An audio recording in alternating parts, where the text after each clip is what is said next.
வெளியே வந்தாச்சுன்னா அதெல்லாம் வந்து மறந்து போகும்.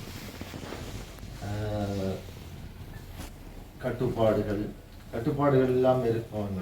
என்னதான் வீட்டில் இல்லை, வீட்டில் இருந்தால் கட்டுப்பாடுகள் யாராக இருந்தாலும், ஆண்களாக இருந்தாலும் பெண்களாக இருந்தாலும் இந்த கட்டுப்பாடுகள் எல்லாமே தொடர்ந்து இருந்து கொண்டே தான்.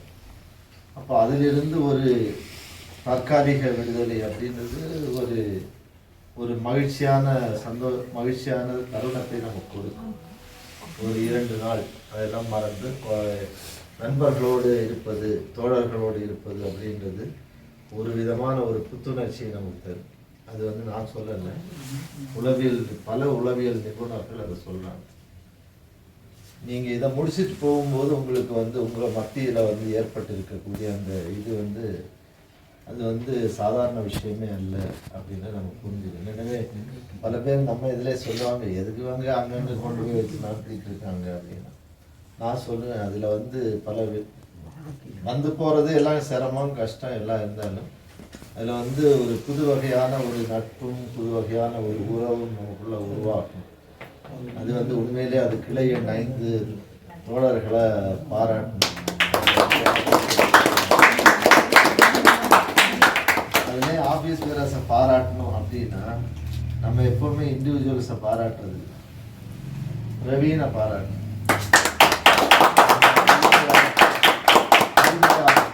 முழுமையாக இதற்கு ஏன்னா பல பேர் நெகட்டிவ் சொல்லுவாங்கல்ல, பல பேர் ஒத்துழைக்க மறுப்பாங்க, பல பேர் எதுக்கு இவ்வளவு செலவு பண்ணணும்னு கேட்பாங்க.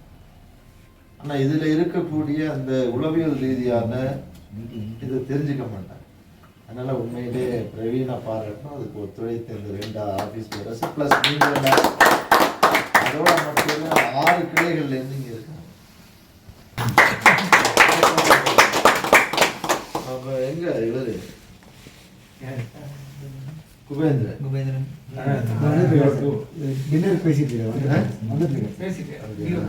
அது லைவ் போடுறேன்னு கரைச்சில நாளைக்கு. அதை விட என்னன்னா ஒரு என்னது மலைவாழ் மக்கள் குழந்தைகள் படிக்கிற பள்ளி. நம்மளை பத்தி நம்ம கவலைப்படுறது அதிகமா இருக்கே தவிர சுத்தி இருக்கிறவங்களை பத்தி கவலைப்படுற மாதிரி யாராவது இருக்காங்களா? யாருமே இல்லை. எனக்கு என்னாச்சு அப்படின்றது. எனவே இப்படிப்பட்ட குழந்தைகளுடைய கல்விக்காக ஒரு உதவி செய்வது அது வந்து சாதாரண விஷயமே இல்லை. நம்ம கொடுக்குற கான்ட்ரிபியூஷன் கொஞ்சமா இருக்கலாம், ஆனா வந்து அது செய்யக்கூடிய அந்த இது இருக்க, அது வந்து ஏற்படுத்துகின்ற அந்த ஒரு என்ன சொல்றது நன்மதிப்பு, அது வந்து சாதாரணமே இல்லை. எனவே அதற்காக முதல்ல உங்களுக்கு எல்லாரையும் பாராட்டணும். இவர் வந்திருக்காரு, அந்த இது கட்டுறதுக்கு அவருக்கு கான்ட்ரிபியூஷன் கொடுத்துருக்காரு. ஆனா இதுக்கெல்லாம் வர முடியாது, ஆனா எதா இருந்தாலும் என்கிட்ட சொல்லணும் அப்படின்னு நம்ம ஸ்ரீதர் பழைய ட்ரெஷர் இருந்தார் தெரியுமா, அவரே அதுக்கு கான்ட்ரிபியூஷன் கொடுத்துட்டார். அப்போ இதெல்லாம் வந்து சாதாரண இதெல்லாம் யார் உருவாக்கினது அப்படின்னா ஏஐஏ தான் நிச்சயமாக உருவாக்கி.